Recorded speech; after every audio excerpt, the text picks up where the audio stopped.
Plus la persona est forte, plus elle s'éloigne du soi authentique. Carl Jung. Vous êtes-vous déjà demandé pourquoi, plus vous aidez vos parents, plus vous vous sentez insuffisant? Avez-vous déjà remarqué comment cette sollicitude excessive peut masquer un profond besoin d'approbation? Avez-vous déjà envisagé que la véritable autonomie de vos parents pourrait précisément dépendre de votre non-ingérence? Dans cette vidéo, vous découvrirez pourquoi certaines formes d'aide peuvent saboter votre processus d'individuation ainsi que celui de vos parents. Vous comprendrez comment identifier quand l'aide se transforme en dépendance mutuelle déguisée. Et plus important encore, vous apprendrez à établir une relation véritablement adulte avec vos parents. Je vous promets qu'au terme de ce contenu, vous aurez des outils pour reconnaître et transformer vos schémas relationnels familiaux. Il existe un secret troublant concernant l'aide que nous apportons à nos parents, une vérité cachée que peu ont le courage d'affronter.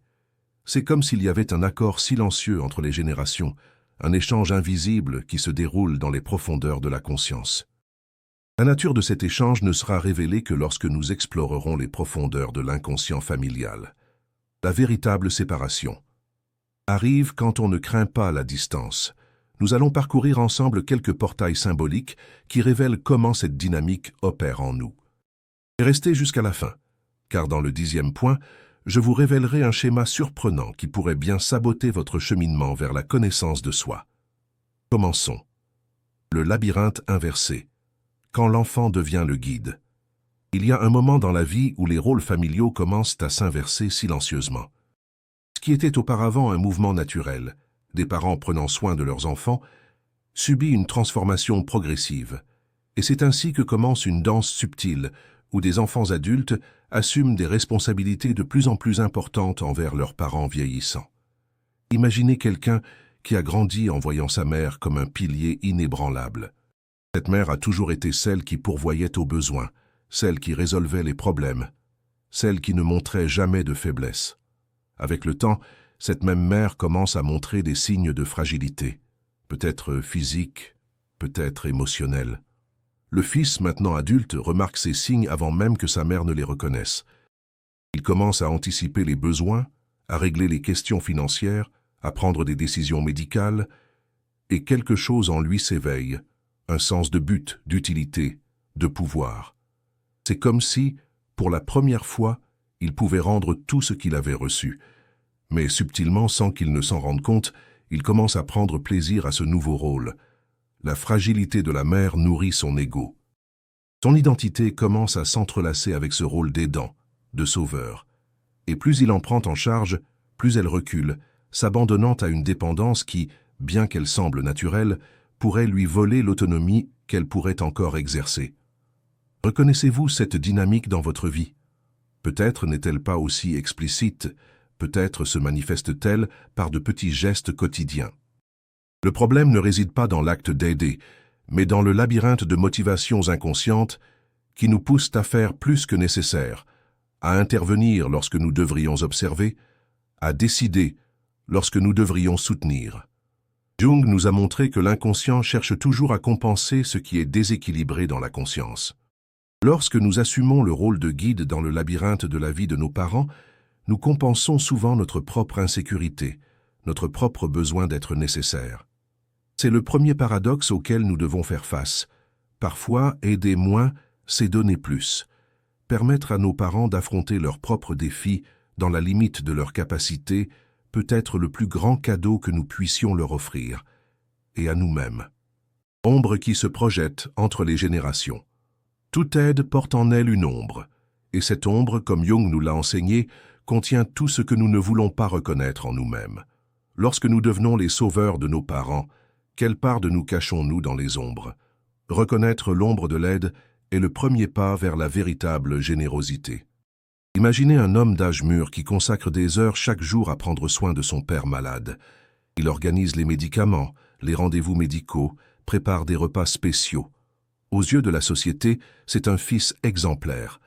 Mais dans les profondeurs de son être, grandissent le ressentiment et la frustration. Une part de lui souhaite que son père parte vite, le libérant de ce fardeau. Cette part vit dans l'ombre, causant culpabilité et honte.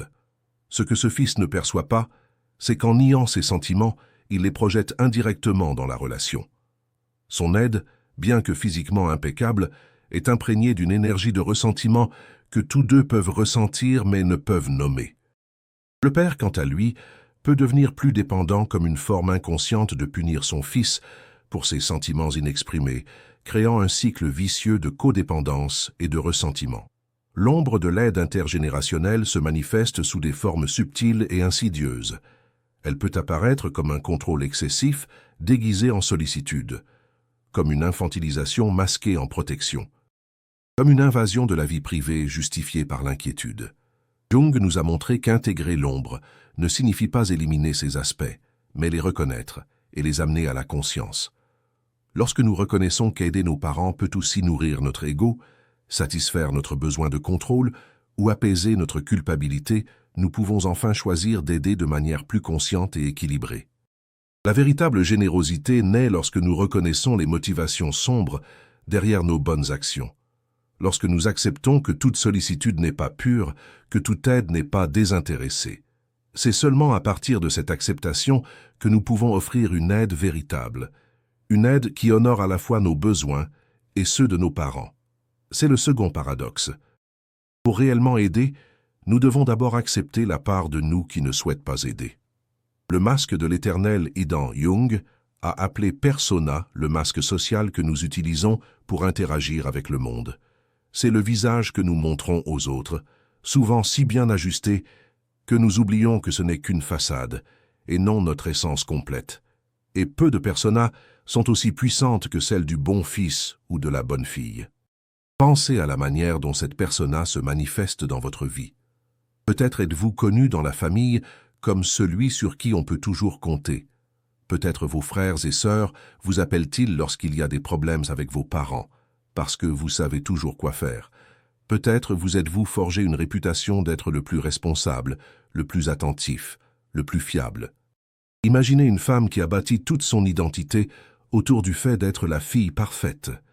Dès son plus jeune âge, elle a été louée pour sa responsabilité et sa sollicitude envers ses parents. Maintenant, à 45 ans, sa vie gravite autour de leurs besoins. Elle a reporté des relations, refusé des opportunités de travail dans d'autres villes, limité ses amitiés à celles qui comprennent sa mission. Quand quelqu'un suggère qu'elle devrait penser davantage à elle-même, elle réagit avec indignation. « Mes parents ont besoin de moi », dit-elle. « C'est mon devoir. » Mais derrière cette certitude, il y a une peur profonde. Qui serait-elle sans cette identité d'aidante? Si elle n'était pas la fille parfaite, qui serait-elle? Le danger de la persona de l'aidante éternelle est qu'elle peut étouffer d'autres parties vitales de notre être.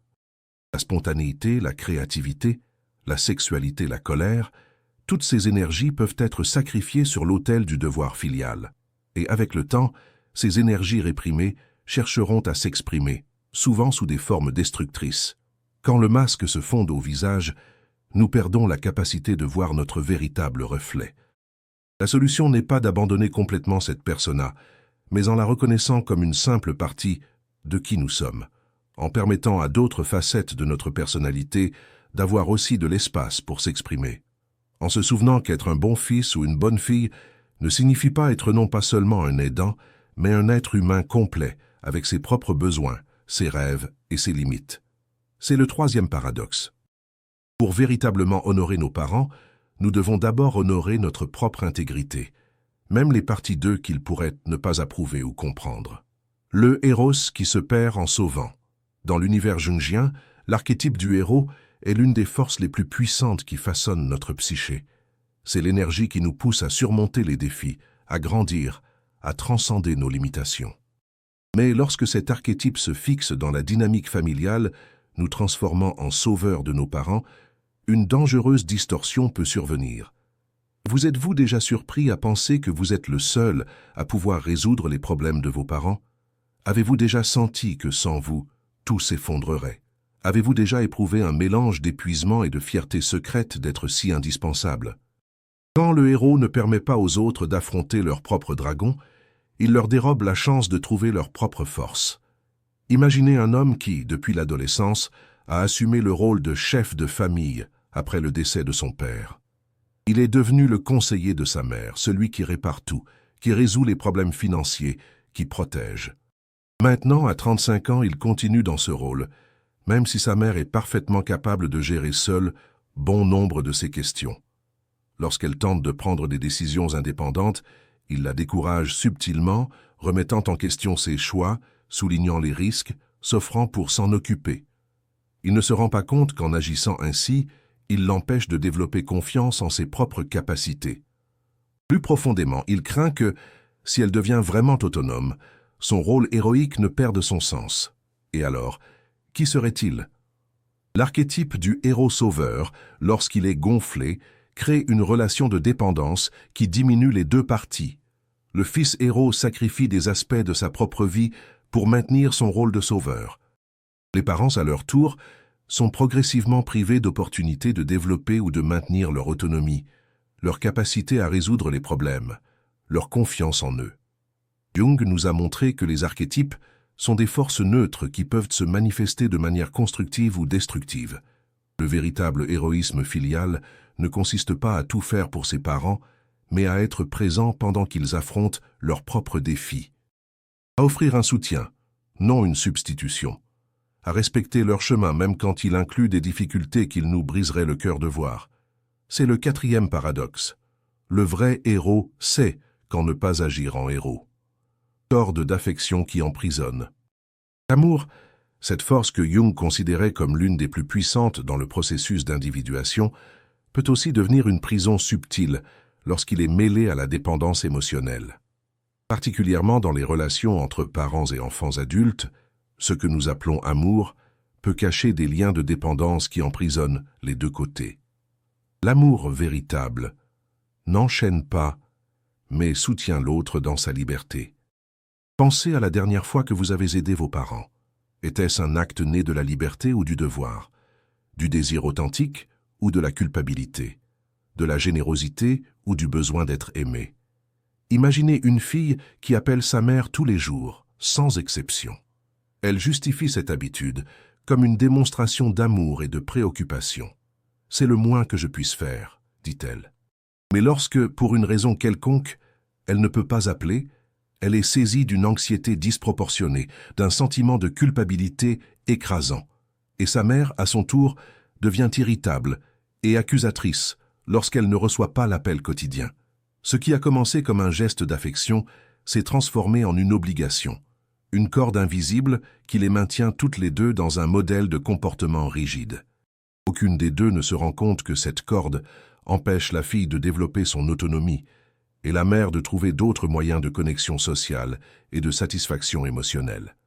Jung nous a enseigné que l'amour véritable respecte l'individualité de l'autre. Il ne cherche pas à fusionner, contrôler ou déterminer, mais reconnaît et célèbre le chemin unique de chaque être. Lorsque nous aidons nos parents depuis cet endroit, notre assistance devient un acte de liberté, non de compulsion. Elle devient un choix conscient, non une réaction automatique basée sur des schémas émotionnels inconscients. La dépendance émotionnelle déguisée en amour se manifeste par des phrases comme « Après tout ce qu'ils ont fait pour moi, c'est le moins que je puisse faire » ou « Qui va s'occuper d'eux si ce n'est moi ?» ou encore « Ils seraient effondrés si je n'étais pas toujours là ». Ces justifications, bien qu'elles paraissent nobles, cachent souvent la peur de l'abandon, une culpabilité irrationnelle ou un besoin d'approbation. Le cinquième paradoxe nous met profondément au défi. Parfois, aimer nos parents signifie leur permettre d'affronter l'inconfort, les difficultés et même la solitude, afin qu'ils puissent grandir sur leur propre chemin. Et se le permettre à soi-même. Quand l'autel de la gratitude devient prison. La gratitude est l'une des vertus les plus élevées du développement psychique humain. Jung appréciait profondément la capacité de reconnaître et d'honorer ce que nous recevons des autres. Mais il y a un point où la gratitude saine se transforme en une prison psychologique, un mythe de la gratitude éternelle qui emprisonne l'enfant dans une dette impossible à acquitter. Avez-vous déjà eu l'impression que, quoi que vous fassiez pour vos parents, cela ne sera jamais suffisant pour payer ce que vous avez reçu? Vous êtes-vous déjà senti piégé dans un cycle sans fin de réciprocité, comme si vous portiez une dette existentielle permanente? Le mythe de la gratitude éternelle transforme ce qui devrait être un don en une dette. Imaginez un homme qui, grâce au sacrifice de ses parents, a eu accès à une éducation supérieure. Ses parents ont travaillé dur, se sont privés de confort pour qu'il ait des opportunités qu'il n'avait pas eues. Maintenant, des décennies plus tard, cet homme continue de sentir qu'il doit leur rendre indéfiniment. Il subventionne financièrement ses parents, même lorsqu'ils n'en ont pas besoin. Il passe toutes les vacances avec eux, même quand il préférerait voyager avec sa propre famille. Il les consulte pour toutes les décisions importantes, même quand leurs conseils ne s'appliquent plus au monde contemporain. Ce qu'il ne réalise pas, c'est que ses parents, au fond, se sentent mal à l'aise avec cette gratitude excessive. Ils n'ont pas fait de sacrifice pour créer un lien d'obligation éternelle, mais pour voir leur fils libre et épanoui. La gratitude transformée en dette empêche parents et enfants de se relier d'adulte à adulte, maintenant un schéma infantilisant où les parents sont toujours les donneurs et l'enfant, éternellement le receveur. Jung nous a montré que la vraie gratitude n'est pas un fardeau, mais une force libératrice. Elle reconnaît le passé sans y rester piégée. Elle honore les origines sans sacrifier l'avenir.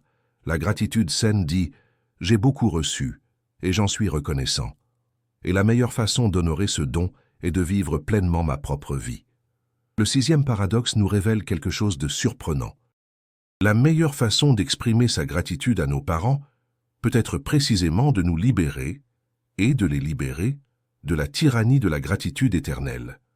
Cela ne signifie pas oublier ou minimiser ce que nous avons reçu, mais reconnaître que le véritable cadeau que nous pouvons offrir à nos parents est notre propre épanouissement en tant qu'êtres autonomes et complets. Chaînes invisibles. L'héritage du devoir filial. Profondément enraciné dans notre inconscient collectif, existe une chaîne invisible qui traverse les générations. La culpabilité ancestrale associée au devoir filial. Ce n'est pas seulement une expérience personnelle, mais un héritage psychique que nous portons en tant que partie de l'humanité. Quand nous reconnaissons les chaînes ancestrales, nous commençons à distinguer entre ce qui nous appartient et ce qui appartient au collectif. Les cultures humaines, à travers les millénaires, ont développé des codes moraux rigoureux concernant les obligations des enfants envers leurs parents. Du confucianisme oriental avec son concept de piété filiale aux dix les commandements occidentaux, avec « honore ton père et ta mère », ces impératifs culturels ont formé des couches profondes dans notre psyché collective. Jung qualifierait cela de manifestation archétypale, une forme primordiale, qui façonne notre comportement à des niveaux que nous comprenons à peine. Imaginez une femme d'origine asiatique, élevée aux États-Unis.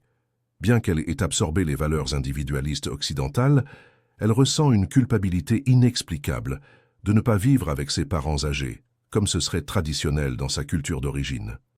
Cette culpabilité persiste même lorsque ses parents disent explicitement qu'ils comprennent et respectent son mode de vie indépendant. Dans ses rêves, elle voit des ancêtres inconnus la regarder avec désapprobation. Cette femme expérimente la tension entre son développement individuel et les exigences archétypales du devoir filial ancestral. La culpabilité ancestrale manifestée dans les relations entre parents et enfants adultes n'est pas simplement un sentiment personnel. C'est une force transpersonnelle qui nous connecte aux attentes accumulées d'innombrables générations. Reconnaître cela n'élimine pas la responsabilité personnelle, mais nous aide à discerner entre ce qui appartient véritablement à notre cheminement individuel et ce que nous portons en tant que représentants de l'expérience humaine collective. Jung nous a enseigné l'importance de dialoguer consciemment avec ces forces archétypales. Ni rejeter complètement les traditions ancestrales, ni s'y soumettre aveuglément, mais trouver une relation consciente qui honore à la fois notre héritage collectif et notre cheminement unique. C'est le septième paradoxe. En reconnaissant qu'une partie de notre culpabilité n'est pas personnelle, mais collective, nous pouvons assumer une responsabilité plus authentique et consciente pour nos choix individuels en relation avec nos parents. Et vous, quelles chaînes invisibles portez-vous dans votre relation avec vos parents? Quelles attentes ancestrales façonnent votre compréhension de ce que signifie être un bon fils ou une bonne fille? Le vol nécessaire au-delà du nid familial.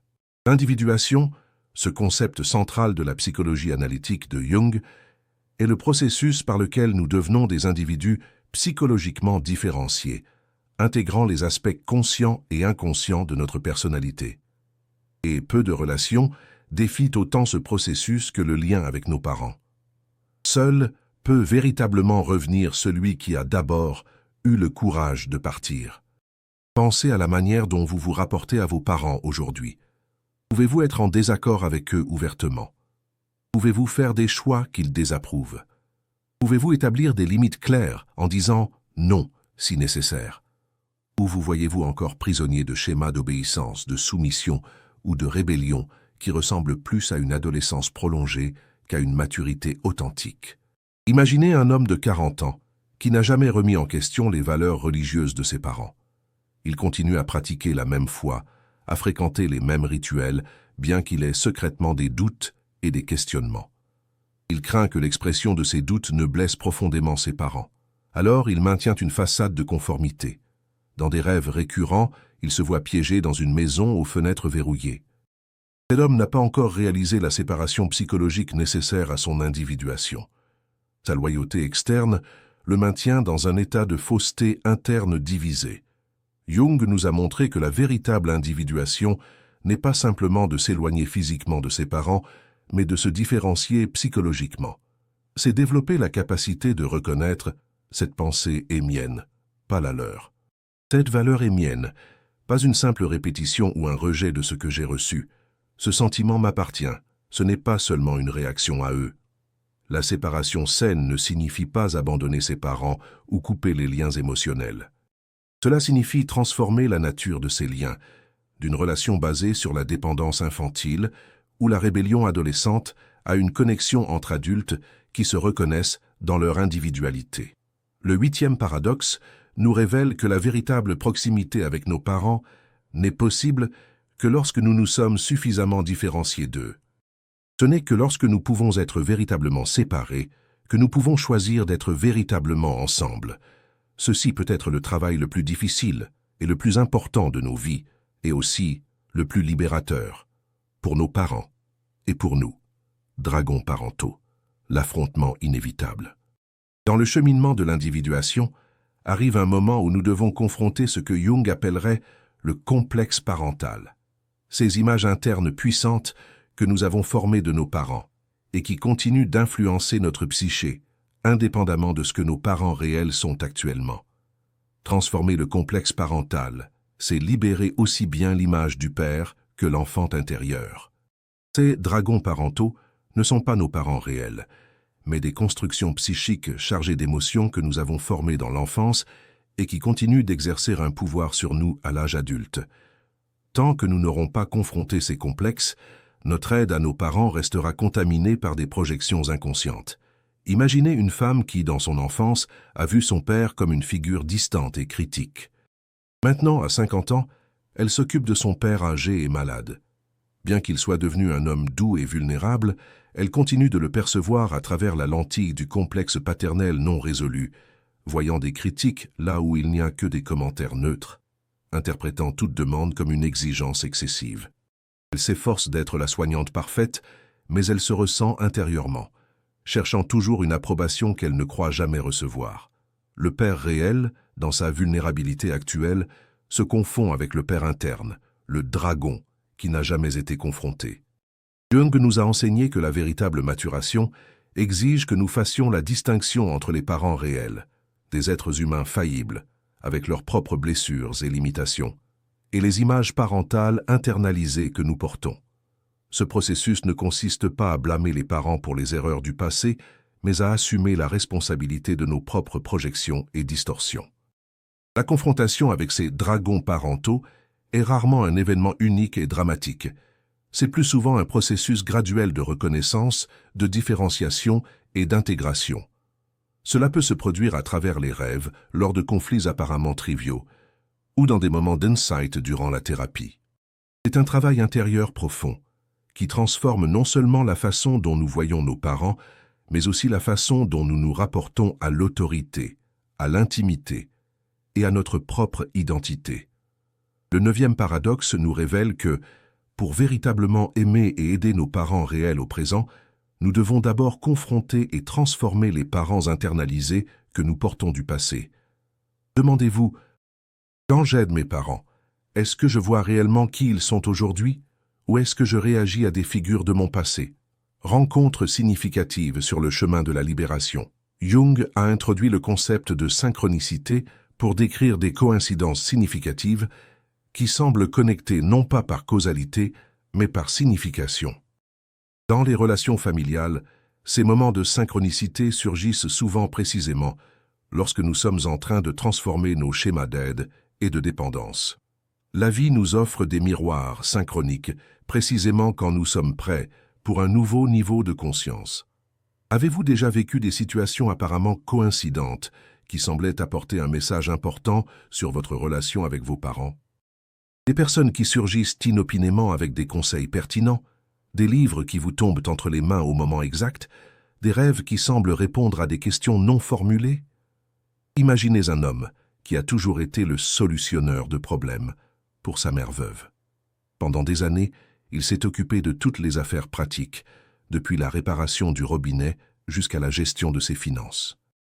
Un jour, alors qu'il envisage d'engager quelqu'un pour aider sa mère, se sentant coupable de l'abandonner, il rencontre par hasard un ancien voisin. Ce voisin compas à main, après avoir initialement résisté à l'aide extérieure, a fleuri en développant de nouvelles amitiés avec ses aidants. La même semaine, sans savoir de cette conversation, sa mère a mentionné qu'elle aimerait rencontrer de nouvelles personnes.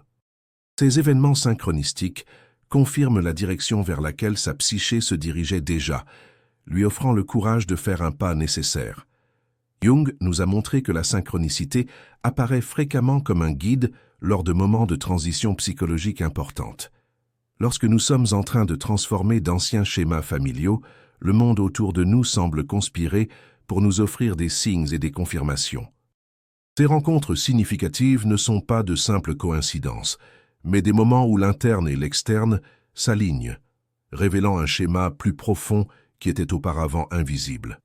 Elles apportent fréquemment avec elles un sentiment de justesse, d'être sur le bon chemin, même lorsque ce chemin défie les conventions familiales établies. Le 10e paradoxe nous montre que, lorsque nous faisons des pas vers notre vérité intérieure dans la relation avec nos parents, l'univers semble répondre par des confirmations synchronistiques qui nous guident. C'est ce schéma surprenant que j'ai promis de révéler.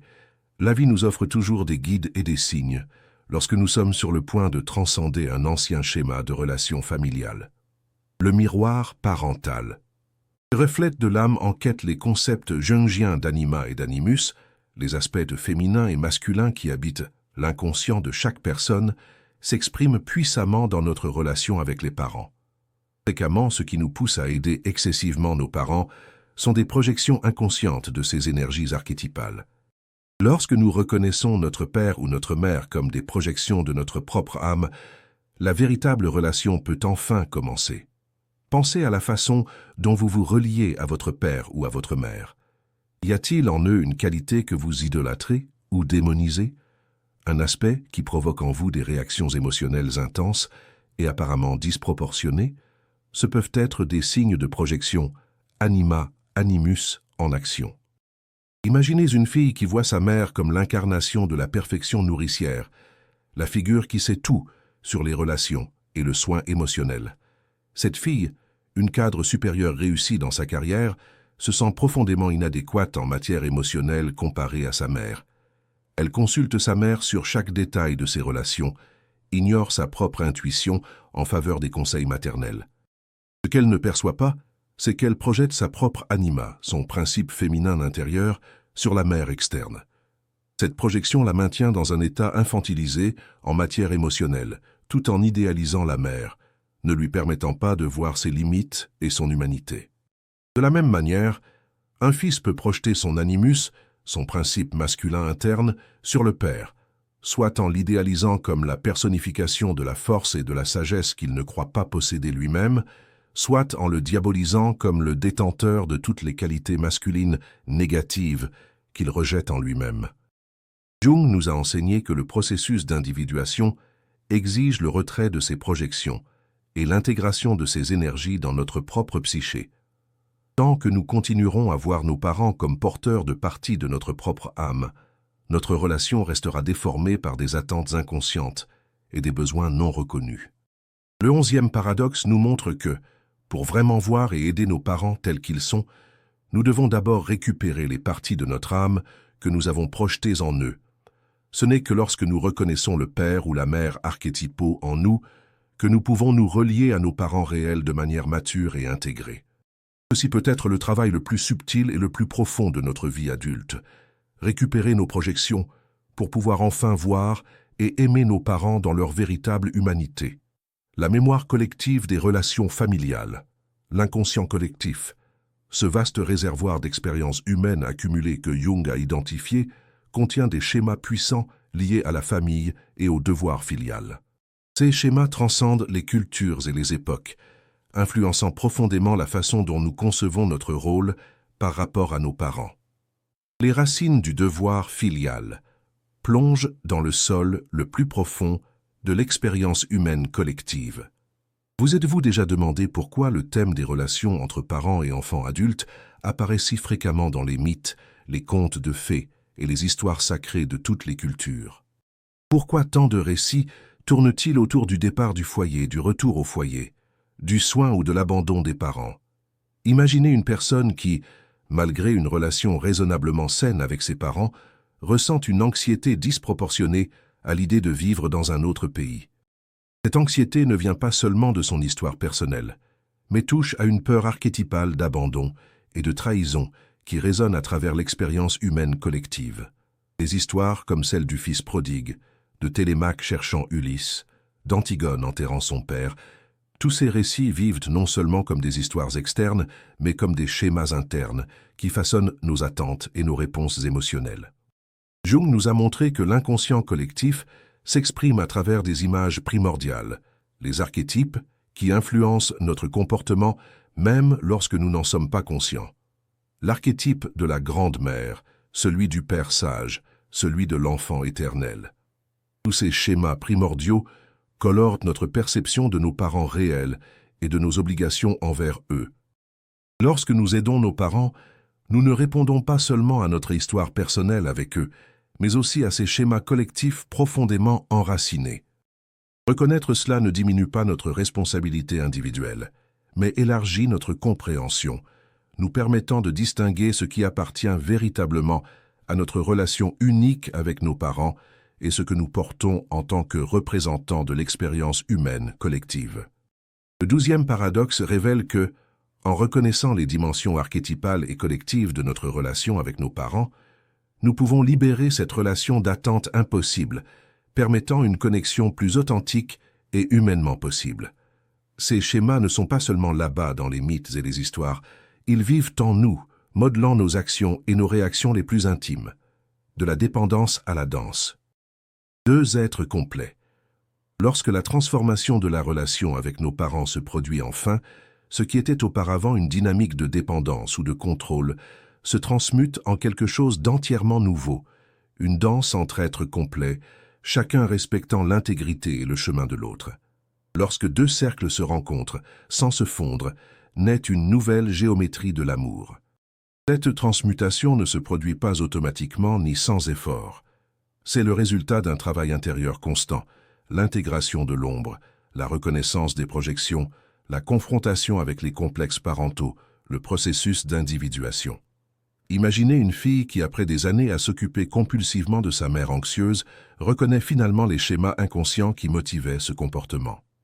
Elle perçoit comment son identité était entrelacée avec le rôle de sauveuse, comment elle projetait sa propre peur de l'inadéquation dans la dépendance de sa mère. Grâce à un travail intérieur profond, elle retire graduellement ses projections et établit des limites saines. Initialement, sa mère résiste mal à l'aise avec le changement dans le schéma familial.